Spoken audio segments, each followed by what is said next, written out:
All right, so in this video, I'm going to just showcase how to cut out the inside of the All Aboard designer templates.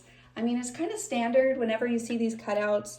There's two ways you can approach it. One, you could simply just trace this onto another piece of paper. For example, I'll use this little window here on the train, and then cut that out and place it on top of the train. So at that point, you're kind of using it more as a stencil versus a cutout. But there are just so many fun ways that you can design by really having fun tucking in and around these and really treating them more like a window. And so I wanted to share just kind of cutting out this All Aboard number 7.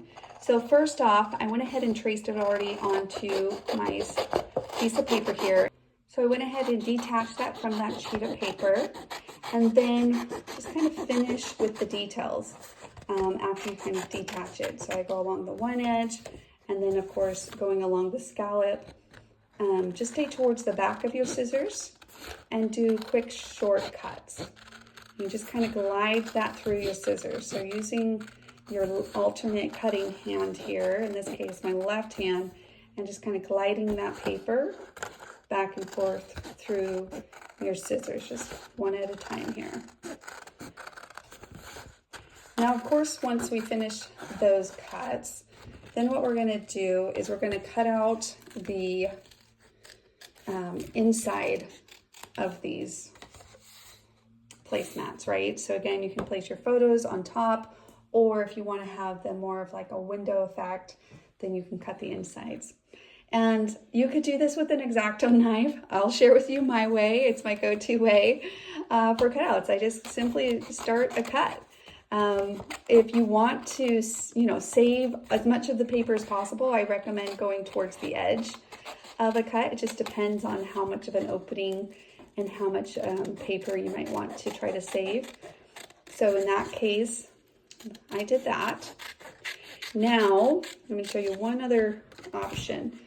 This is what I do when I'm like, oh, I want to save every little piece of paper because, I'm still working through a kit, and this little paper could be a cute little train. It can be, I can cut an ornament out of it, right? There's a lot that you can do with this small little square. So for example, I could cut another ornament.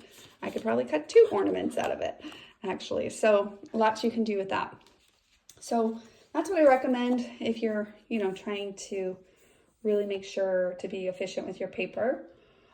If you're more like wrestling and you just are frustrated with the cuts, then simplify it. I mean, no frustration is worth just a little bit of paper. For the most part, we always have more paper wherever that came from, right?